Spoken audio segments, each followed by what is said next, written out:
میں آئی ہے، حضرت اندر نہیں ہے۔ اللہ والوں کی نظر ہی کچھ اور ہوتی ہے، سمجھ میں آئے تو قبول ورنہ واپس۔ یہ بات یہاں کی نہیں، یہاں کی ہے۔ اللہ والوں کی نگاہیں کچھ اور ہوتی ہے۔ پیارے بزرگ اور دوستو، قربان جاؤ، اللہ والوں کے معاملے بڑے نرالے ہوتے ہیں۔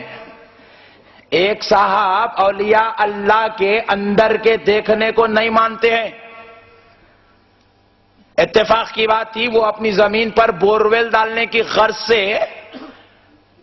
بورویل والوں کو بلائے، بورویل ڈالنے لگے۔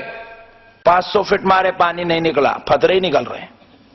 قسمت میں پتھرے پڑے ہیں تو پتھرے ہی تو نکلیں گے۔ پھر اس کے بعد ہٹا کے دوسری طرف مارے 300 فٹ، پھر وہی پتھر۔ تو وہ مارنے والا بھی بیچارہ کافر تھا، بیزار ہوگا، بولے خالی پیسے خراب کر رہا صاحب، اتنے پیسے خراب کرنے کے بجائے 1000 روپے پھینکے تو ایک انجینئر آتا، کہاں پانی ہے بولتا، اس کو بتا دیے تو قصہ ختم ہو جاتا۔ یہ سب پیسے خراب کرنے، بولے انجینئر بولتا،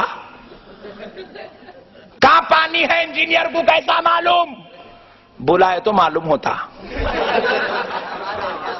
1000 روپے دیو میں لاتا ہوں۔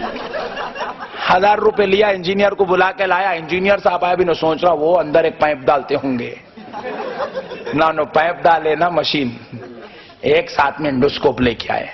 اور وہ انڈوسکوپ بھی اتنا خطرناک ہے، یوں دیکھنے کا نہیں، یوں سننے کا ہے۔ انجینئر صاحب اپنے خادم کو بولے میں یہاں رکھ کے یوں سن رہے ہیں۔ انہیں بحران ہو رہا ہے، بولے یہ کیا ہو رہا ہے؟ بولا تیری عقل کی بات نہیں ہے، علم کی بات ہے۔ جہاں علم ہوتی ہے وہاں جہالت کام، اور جو گمراہ ہے وہ جاہل ہے۔ علماء کی صحبت میں بیٹھتے نہیں۔ ہم لوگ اتنے جلسے یا روڈوں پہ کرانے کا مقصد یہ، تم ہماری مسجد کو نہیں آتے، یہاں تو بیٹھو۔ اب یہاں بھی نہیں آتے، الٹا اس کے بارے میں بری بری باتیں بولتے پھرتے ہو، اس لیے تمہیں علم نصیب نہیں ہے۔ تو وہ لگا انجینئر صاحب، نیے میں آئے، پانی ذرا آگے ہٹاؤ، ہوا کیا ہے؟ کان لگا کے اندر کی خبر اندر رکھے، پھر یوں دیکھیں، بولے 1000 فٹ پہ ہے؟ ہاں، کان لگا کے 1000 فٹ اندر کی بات، سب بیکار بات ہے۔ میں کیا لایا، پیسے خراب کر رہا؟ بولے ملا ہوا ہے، کتنا کمیشن ہے؟ بولے ٹھہرو جی صاحب، بڑے بے صبرے ہو تم، ادھر ہٹاؤ، لگائے۔ بولے یہاں 500 فٹ پہ آ جائے گا۔ نہیں آتا، مار کے دیکھو صاحب، مارے 500 فٹ پہ پانی نکل گیا۔ پریشان ہوا، نام پوچھا، کون سی مسجد میں آتے جی تم؟ ارے صاحب میں رمیش ہوں، رمیش۔ رمیش کا یہ کمال کہ 500 فٹ اندر کی خبر بولا، پوائنٹ نوٹ کیا جائے۔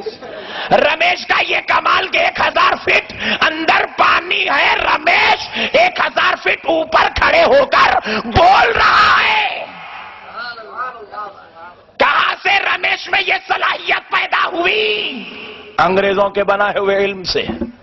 انگریزوں نے علم کو اتنا تیز کر دیا کہ اب رمیش بھی اندر کی بول رہا ہے، اب ملیش بھی بول رہا ہے، رامو بھی بول رہا ہے، تاتیا بھی بول رہا ہے۔ تو مجھے کہنے دو، اگر خدا کا فضل رمیش پہ ہو جائے، وہ انجینئر بن جائے، تو وہ اندر 1000 فٹ کی خبر بول دے۔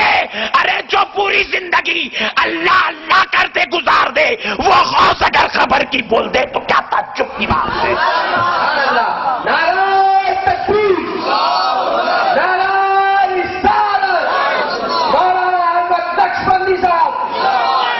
قربان جاؤ دوستو، بعض لوگ اولیاء اللہ کو نہیں مانے تو اللہ مجبور کر دیا رمیش کو مان۔ ہم کو رمیش کی کرامت نظر نہیں آتی کیونکہ ہم کرامت والے غوث اعظم کو دیکھے ہوئے ہیں۔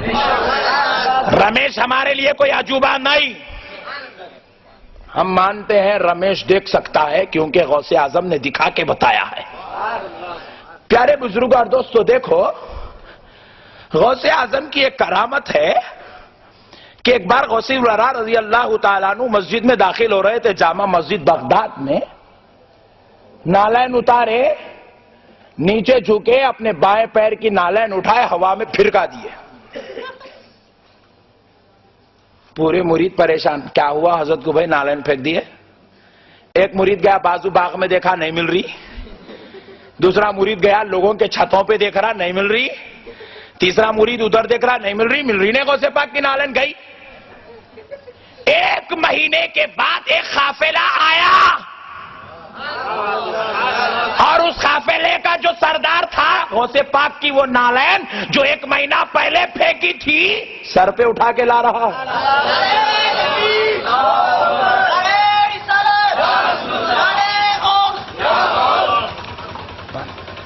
غوث پاک کی نالین سر پہ اٹھا کے لا رہا ہے. وہ جو مریدین جا کر باغوں میں اور گھروں میں دیکھ رہے تھے وہ پریشانی کے عالم میں دوڑے دوڑے آئے, آ کر پوچھنے لگے او بھائی جان یہ نالین تمہیں کہاں سے ملی, تم نے یہ کہاں سے لی ہے؟ وہ کہنے لگے ہم لوگ ایک مہینہ پہلے اتنی دور ملک شام میں تھے کہ ہمیں ڈاکوؤں کا ایک ٹولہ لوٹ رہا تھا اور ہم میں سے ایک شخص نے المدد یا غوث اعظم کہہ کر پکارا تو غوث اعظم کی نالین آ گئی اور ڈاکوؤں کے سر پہ مار دی گئی. ڈاکو بے ہوش ہو گئے اور ہم نے یہ نالین کو حفاظت سے اٹھا کے لے آئی.